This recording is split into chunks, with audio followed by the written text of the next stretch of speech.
Good morning, good afternoon, good evening, whichever the case may be for all of you listening out there across the world. This is Bishop Bryan Ouellette for a brand new edition of Vestiges of Christianity on this October 25th, 2016, coming to you live from the foothills of the Appalachian Mountains. Today we're going to get political. We don't usually do that. Those of you who know me know that I hate politics with an absolute passion. Particularly, I hate American politics. But this election is not a usual election, and these issues are not usual issues, at least not the way they're being presented by our two candidates for this election. So we're going to talk about that, and we're going to talk about how a mature Christian deals with these issues and deals with a presidential election of this kind. I'm not going to make a lot of friends today. In fact, most of you are going to find something to be offended with by what I'm about to present, but it is important that you hear it. It's important that you pay close attention, and it is important that you think. That's what the show is all about. I promise not to disappoint. Stay tuned.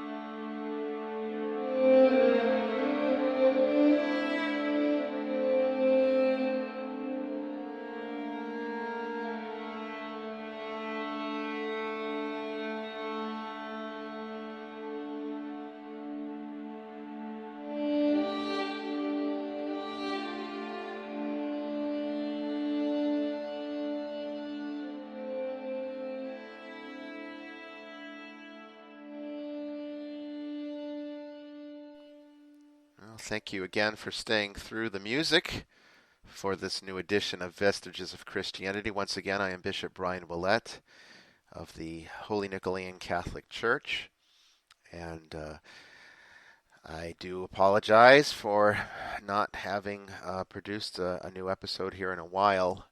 As I've mentioned on numerous episodes before, and the situation has not changed much, without public support for this show, I am not able to do more than I'm currently doing. So if you like this show, if you believe in its topics, if you are a fan, support it.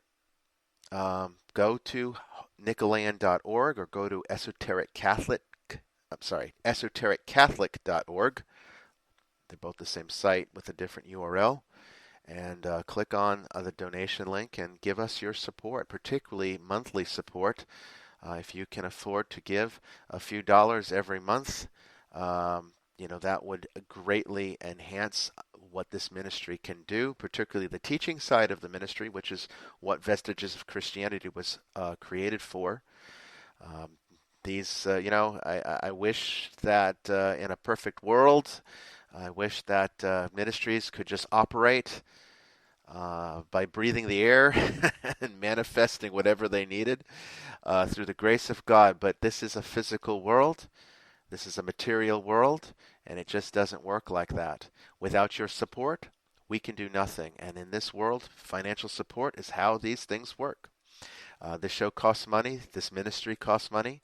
The church costs money. And we can only do what we can do. And right now, we do not receive regular support, which means we can't budget anything. I can't say, well, in a few months, we'll be able to do this or create this brand new program. I'd love to be able to do those things. I'd love to be able to look at our situation and sit down with the board of directors for the church and kind of plan out new ideas and new programs, but without a budget, I can't do that, and I can't produce a budget without regular monthly support. So if you believe in what we do, we need your help. We are a federally tax-exempt 501c3, and so all of your donations are fully tax deductible. Please give us your support so that we can help people who are in spiritual crisis, which is our primary outreach ministry.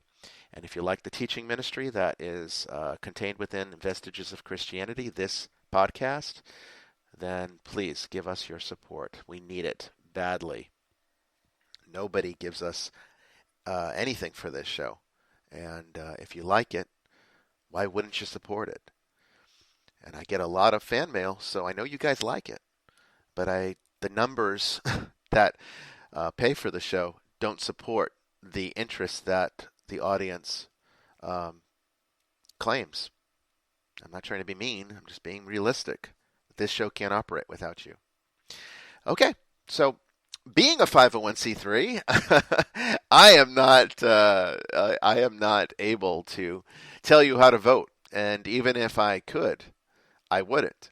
But what I can do is I can give you the tools to make a informed decision about how you feel about this upcoming presidential election from a mature Christian perspective.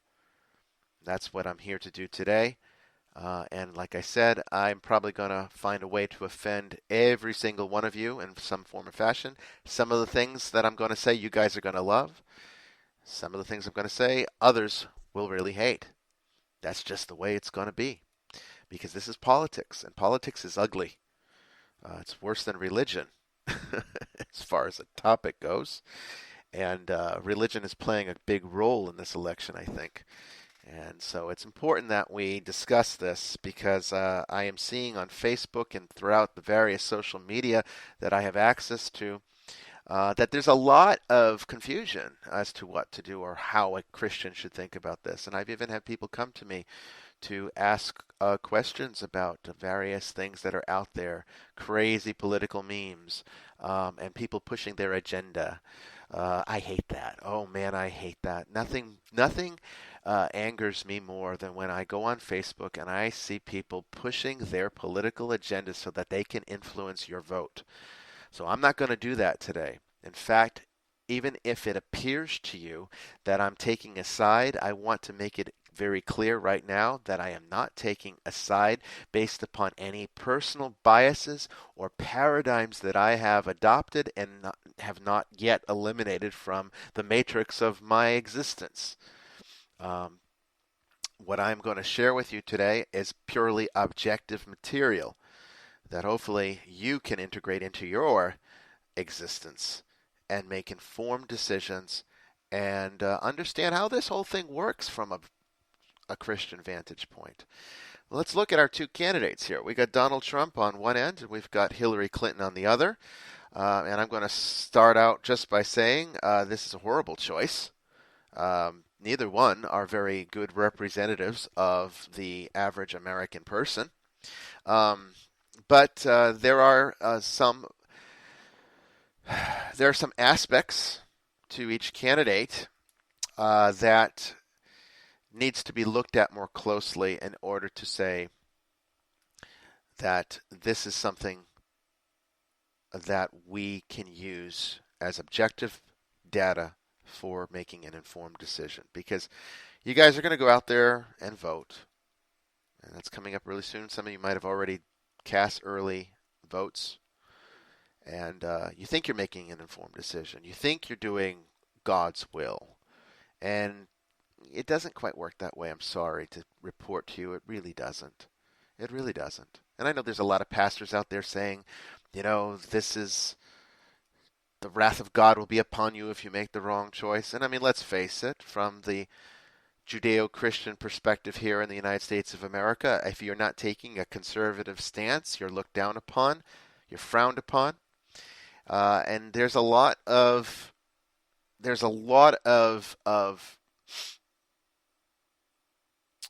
baggage that comes with being a liberal Christian.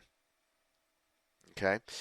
So I'm going to just start out by saying, because some of you probably are a bit confused as to what my personal leanings are, I'm going to tell you right now, I am a political moderate with conservative leanings.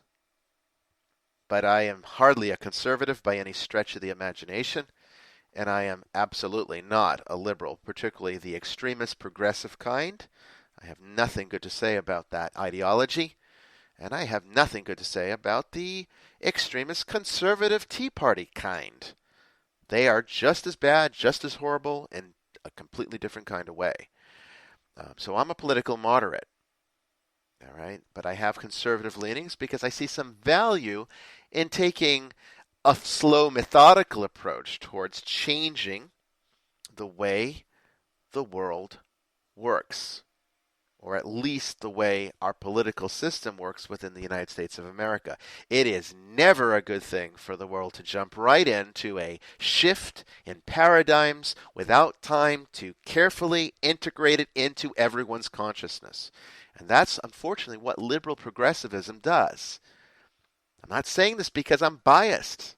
I'm really not. I'm just telling you objectively how it works. It destabilizes society. It destabilizes societies. And so progressive liberalism is never a wholesome approach. From a mystical vantage point, it's never a wholesome approach to politics, religion, or any other kind of ideology that has a strong impact on people's perspective. Okay? So you're going to hear me be very critical of this, not because I'm a Christian, not because I'm biased, but because objectively it is not good for the stability of the world. Okay?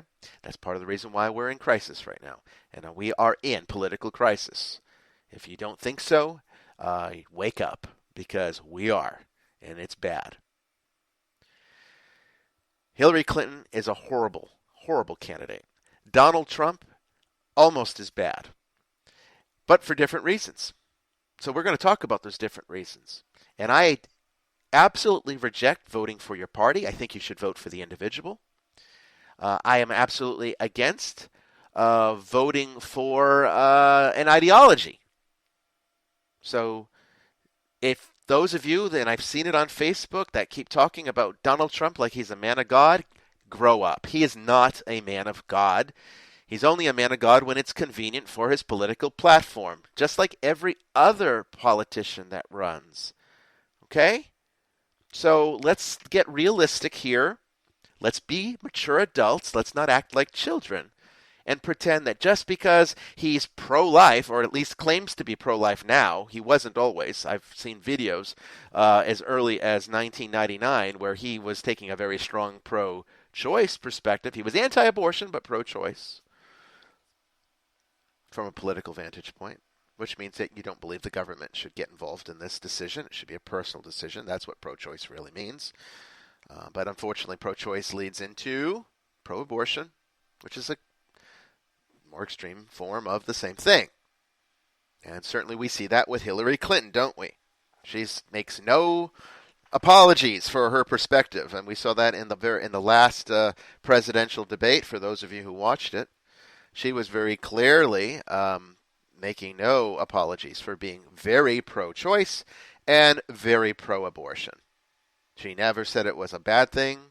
The best thing that she said, if there could be a best thing that you could extrapolate from her words, was that it's a very horrible decision that somebody would have to be faced with. Yeah, well, that's true. Does that give them the right to commit murder? Well, I don't think so. But we also have to consider what the word murder means.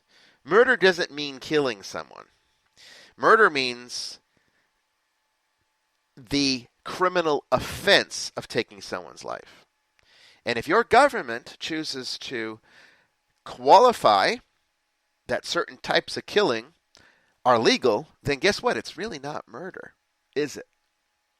Because if it's legal types of killing, then you're not committing murder. Now, are you committing murder if a home invader breaks into your house with a gun and kills one of your children and you come in with your gun and you shoot him dead, did you commit murder? I don't think anybody would think that you did. Well, maybe some of these extremist progressive liberals might not like it, but I mean, a reasonable, average, moderate person would look at that and say, of course you didn't commit murder. You were engaging in self-defense. That person killed your child. What were you supposed to do? They might have killed you if you didn't take action. Maybe they would have killed the rest of your family. So self-defense is a legal kind of killing. It's not considered murder. Same thing with abortion. If the government says it's legal, then it's not murder. It's just killing. So let's call it what it is. I'm okay with it. We want to use the jargon of the progressive liberal movement. We can. But they don't want to use killing either, do they? They certainly won't use murder, and they're accurate with that because, like I said, it's not a illegal type of killing. But it is killing. Okay? Those are living cells with the complete matrix within it to produce the potential of a human being. Okay? And very quickly, the neurology of that fetus develops into a working neurological system that feels pain and experiences pain. And even though we don't have any conscious memory of that period of time of being in our mother's womb, that does not mean it is okay to go and inflict pain and suffering upon a helpless living thing, even if it's inferior to a mature human being. And I can accept that from a scientific vantage point. I would say that fetuses and embryos and zygotes are inferior living things to a mature human being. But there isn't much of a stretch between a newborn baby and an embryo or a fetus. There really isn't. There isn't much of a difference. Just more developed systems, a more complete form. But to say that, it's perfectly legal to kill a person who is inside the mother's womb, but it becomes murder as soon as they're outside the mother's womb, breathing on their own, is just playing games with yourself. You want to believe that? Well, I'm going to call you a fool because you're an idiot if you believe that. And you are. And I don't make any apologies, just like Hillary Clinton. I don't make any apologies for calling you an idiot. You are a moron if you believe that.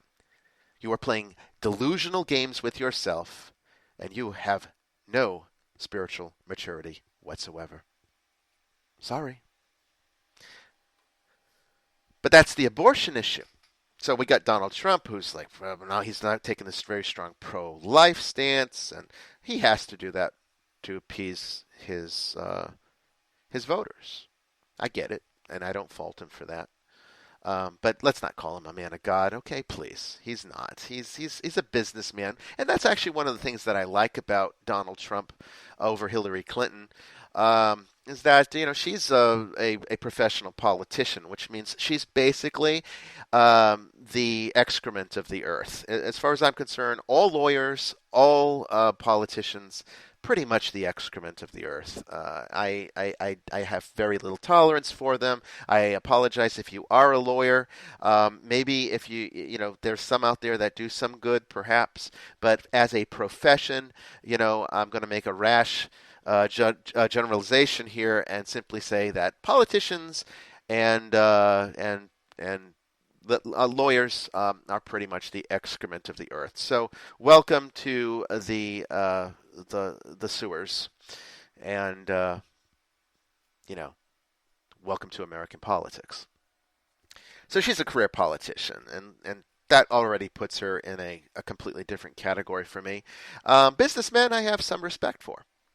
So, even though they can be just as horrible, and we certainly see that with the medical field, and we're going to be talking here in just a moment about the healthcare crisis in this country and how a mature Christian rather, should look at that, because, let's face it, there's the conservatives are not doing a good job with this one. Not that the liberals have either, but let's take a look at that right here, since we're now on the subject, and kind of discuss that, because because, Donald Trump does not like the Affordable Care Act. And let's call it what it is. Let's get rid of this nonsense about Obamacare. Please, that's just more childishness that, really I have no respect for. We're going to talk like mature people here. Okay, so this is the Affordable Care Act. And let's face it, it has failed. It has absolutely grossly failed. I looked at my own insurance for this for this coming year, and I'm going to share that with you right now.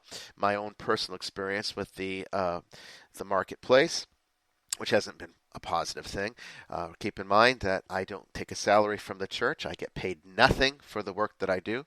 I work about 55 hours a week on average, and I don't get paid a cent for it, which means that my health care has to come completely out of pocket, and I have to pay that to avoid the tax penalty because my wife does work, and I have to get some kind of insurance from that marketplace because her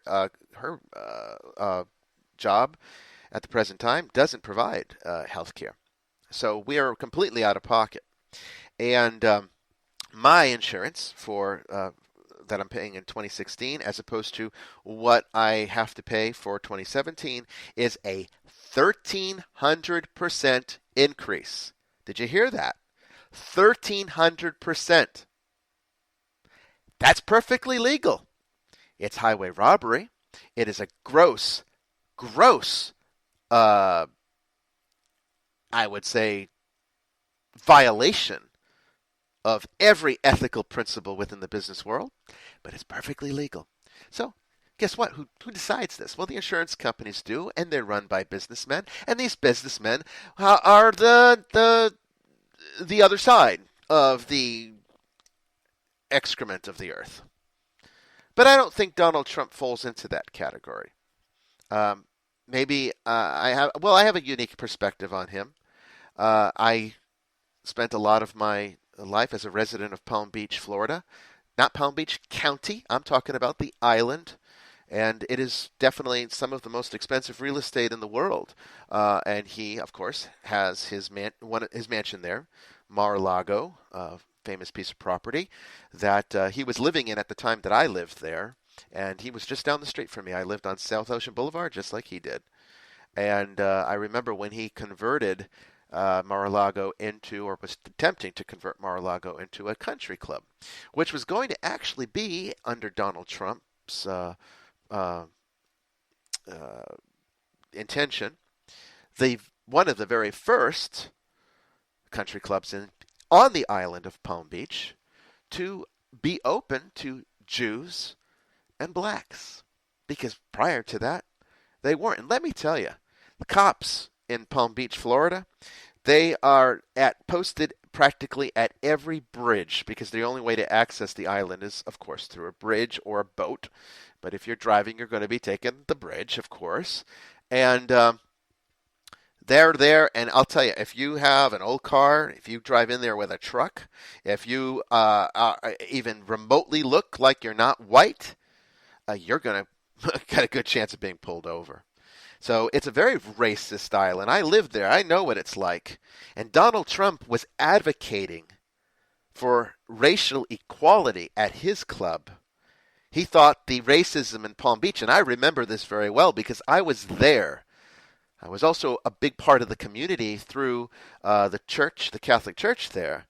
I gave communion to the Kennedys. I knew a lot of people who knew Donald. I didn't know Donald Trump personally, but I knew a lot of people who did. Very, very wealthy people. And believe me, Donald Trump was no racist. He was quite the opposite. He got his way. He opened it up. So he's a good businessman, I think. Maybe not the best in business, but as far as considering ethical principles, he doesn't come across as the media is pushing it. Now, I'm not saying this because I want you to vote Trump. I really don't care how you vote, because honestly, as long as we have the Electoral College active in this country, your vote really doesn't mean a whole lot, particularly if you are voting from a state that is already established as operating as one side or the other. Unless you're in a swing state, the popular vote really doesn't mean a whole lot. And I know there's a lot of people out there that want to believe that your vote for the presidential election really means something. It might mean something on a moral level. It means absolutely nothing on an actual tangible level. That doesn't mean you shouldn't vote. I think you should, because the popular vote should be known. Although it's hard to say, because I don't actually think that the system is fair. I don't actually think that it is. I wouldn't say it's rigged per se, but I would say it is vulnerable to being rigged, and I don't trust the people involved in this election further than I could throw any one of them.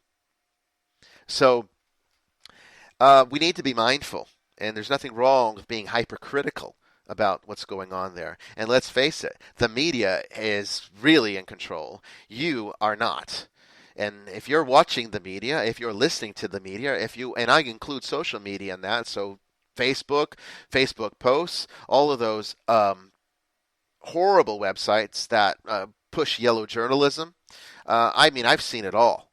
I've seen it all. And let's face it, these days CNN and Fox News are hardly any better than these yellow journalistic sites. It's a sad state of affairs out there. And guess what? You guys out there that push this stuff, that post this stuff, you're part of the problem. You're part of the problem. Because the media sees that you like it. You eat it up. And they're pushing their own agenda. They don't even care about yours. You're happy, all too happy to do it, using your Facebook and sharing posts. And, oh, look at this meme. I was given one yesterday. It caused a big thing on my wall. For those of you who do follow me on Facebook or are a friend on Facebook, you probably have seen that my Facebook newsfeed is not the most peaceful place to go. I push a lot of controversy there, and I do that intentionally. It's not to be an ass, excuse the expression. I do it because I know that nobody learns anything unless there's emotional provocation. You'll just ignore it. You'll forget it. If I try to keep it peaceful and civil, and if I try to look like, oh, I'm the nice little holier-than-thou professional bishop, you're not going to remember a word that I say. But if I, excuse the expression again, piss you off, you're going to remember that. And so that's why my wall is hardly a peaceful place. It's a place of great controversy. I welcome debate. I encourage debate there, and I like to get down and dirty with it. So that's just the kind of person I am, because I like to educate, and I like to give reason for you to remember the things that I teach. So I was tagged in a post about a meme. You've probably seen this meme that says, Jesus was a homeless Palestinian anarchist who held protests at oppressive temples, advocated for universal health care and redistribution of wealth before being arrested for terrorism, tortured, and executed for crimes against the state. Now go ahead and explain to me why he'd vote conservative. I'll wait. Oh, boy. It's stuff like this that makes me hate technology with a passion, and I really hate Facebook, because this kind of ignorance gets pushed, and people think this is intelligent information, and it's not. That entire statement is absolute crap. All of it. Jesus wasn't homeless. Jesus had what was probably a very a middle class to upper class lifestyle. Why? Because he was very educated. He was educated in what seemed probably by the Pharisees themselves. And you didn't get that unless you had at least a little bit of money and social standing. So he might have traveled a lot and preferred to just not push himself upon people unless they offered to give him a place to stay. But, that's not homelessness. That's intentional to reach people. Palestinian? That wasn't even a designation when Jesus was alive. I mean, Palestinian's a modern political designation. He didn't conduct crimes against the state. He conducted what was seen as religious crimes against his religion, sort of like being a heretic. So if some people think I'm a heretic against the Roman Catholic Church because I don't condemn birth control as a bishop. Well, I mean, if the Roman Catholic Church had the ability to influence my government, which is the United States government, to execute me for this position, well, that's the equivalent of what happened to Jesus. And the only reason why he was executed was because Rome didn't want any trouble during Passover in Jerusalem, which was already a politically destabilized condition. He wasn't a terrorist. He didn't represent any political ideology or governmental system or coup. And he didn't advocate violence. Those are the two tenets of terrorism. How can you call him a terrorist? So this person who wrote this meme is an idiot. I'm sorry, but I'm going to be blunt today. This really irritates me. And this is the kind of stuff that gets pushed around to influence your vote. Okay? So let's talk about health care. What would Jesus do? Well, he would never have been an advocate of forced charity. He would never have advocated that the state create a law that forces you as a citizen of that state to pay for the health care of everyone else. But he would have advocated personal responsibility that you have as a member of the body of Christ to take care of each other. And so, who would he vote for, conservative or liberal? Well, he probably wouldn't like either one, because the liberals want a government system that forces people to be charitable under penalty of law, and the conservatives basically want to say, figure it out, pay for it yourself, go get a job.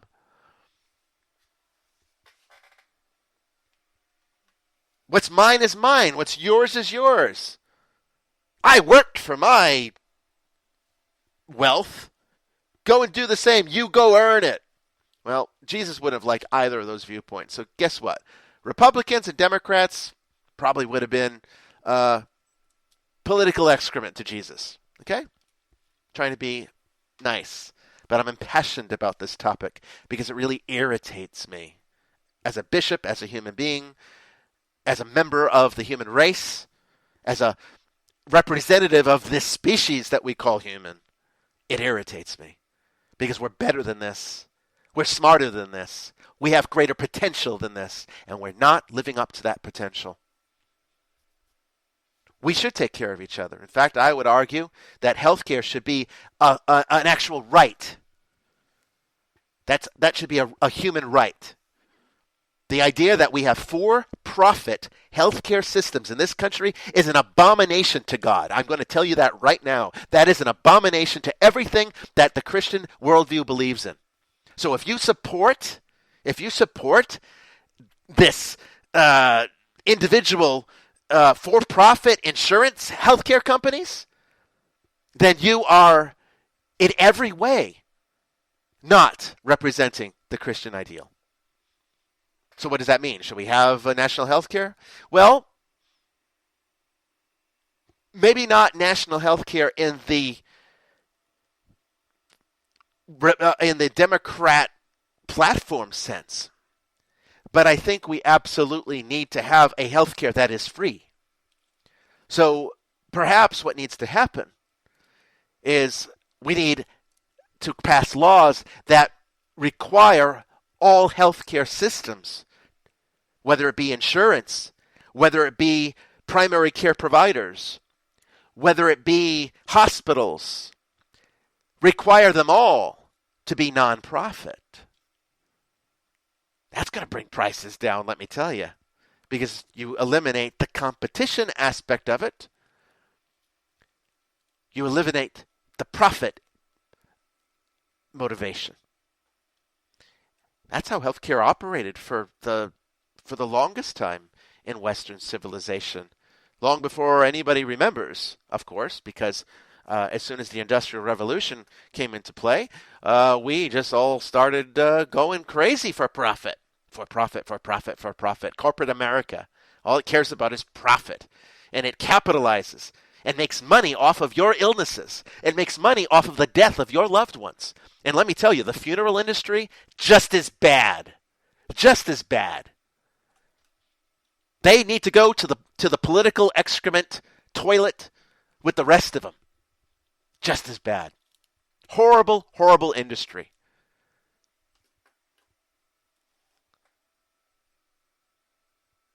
I have in my will to go feed me to the vultures in the wilderness. That's how I want to be buried. In Tibet, it's called a sky burial. I don't want a coffin that preserves me an extra 50 years because I paid $20,000 more for it. For profit on the death and dying of people. For profit on people's sicknesses. For profit on people dying. That's America. That's the wonderful country we call America. And guess what? Republicans and Democrats are just as bad. They don't get it. And neither do most of you. Because I've seen what you guys post, and you don't get it either. If I sound angry, I am angry. But not because I'm angry at any one of you in particular, but because we're better than that as a species. So we need to grow up. We need to actually practice the Christian ideal. So how do we do that? How do we do that? Remember, healthcare used to be in the hands of nuns, convents. That's why you have all these names like St. Judes Hospital, because it carries on an ancient tradition of taking care of the sick as an act of Christian charity. So we need institutions that are nonprofit. That's the first step. We've got to get rid of the profit margins in healthcare. Absolutely ridiculous. Absolutely ridiculous that anybody would advocate for such a system. And so in this case, I think Donald Trump is completely off base. Better than the Affordable Care Act, maybe. But no. A far stretch from the Christian ideal. So what do we do as Christians? Well, that's where prayer comes in. Guess what? God doesn't involve himself that much in the affairs of men. Politics means very little to him. So you don't think that he's got, you think he's got a favorite? You think he's like up there in heaven looking down on Donald Trump and saying, yes, that's my man of God. Vote Donald Trump because he's a Republican. Grow up, people. Grow up. Politics is our affair, not God's. Render unto Caesar what is Caesar's. Render unto God what is God's. So when we pray, you can pray for an enlightened election. You can pray for a peaceful world and a peaceful nation and a prosperous nation. But the reality of it is your prosperity, your peacefulness is only coming with the kingdom of God. With the kingdom that Christ came to usher in. So yes, all of your prayers are going to be answered in this way. We pray for peace, absolutely pray for peace. But don't expect to get it the way that you think you're going to get it. You're not going to get it through some politician. You're not going to get it through some presidential election. You're going to get it when the kingdom is realized. And you can only do that by becoming a mature Christian, by practicing a mature spirituality that realizes the futility of the mundane and all of its various systems that seem so important to us. So how do you vote? Well, vote according to your conscience, but realize that everything you do has consequences on both a mystical and metaphysical level. But God's not going to get involved in this one, people. He doesn't get involved in any of them. It's up to us to be intelligent. It's up to us to take care of each other. Those were the commands in the scriptures. He doesn't do things for you. He guides you. He inspires you. He empowers you through his grace. But it's always up to you. And that's the way it is. I hope I've given you something to work with today. But having been on Facebook and seeing what's going on out there, I felt that this was a necessary message to get out. So pray. But remember, God doesn't promise you anything more than the assurance of your salvation, assuming you do the work and enter into an intimate relationship with him. That's what it's all about. And that's all that matters, at least to him. It should be all that matters to you. If you really are a Christian, then that is the Christian ideal. So you can get all high and mighty about Hillary Clinton. You can get all high and mighty about Donald Trump and all of their controversial issues. You know, pushing this nonsense, the way that they attack each other. Donald Trump with these the statements on the tapes. I mean, you know, come on, let's grow up, people. Let's grow up. Let's be adults. Let's stop playing little games just to get our way, like little children on a playground. That's what it looks like to me, not just from the political candidates, but from all of you who support them. Grow up. It's not that hard. Oh, I don't know. Sorry I offended you.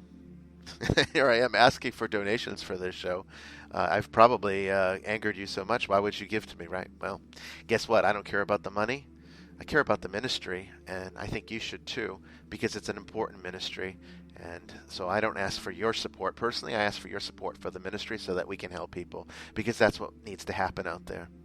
Okay? Thank you all. This is Bishop Bryan Ouellette for Vestiges of Christianity. And I will see you next time. In fact, I will see you even this Thursday. I am going to be on the radio show. I want to say it's Into the Chaos. Let me make sure that I'm saying that correctly, though. I don't know if it's going to let me look. It might not. I want to say it's Into the Chaos. It's this Thursday. Watch on the Holy Nicholean Catholic Church Facebook page for more information about that, but it will be this Thursday evening, I believe, and that will be on at, I want to say, 11 p.m. Eastern Time. So I'll see you then. Take care.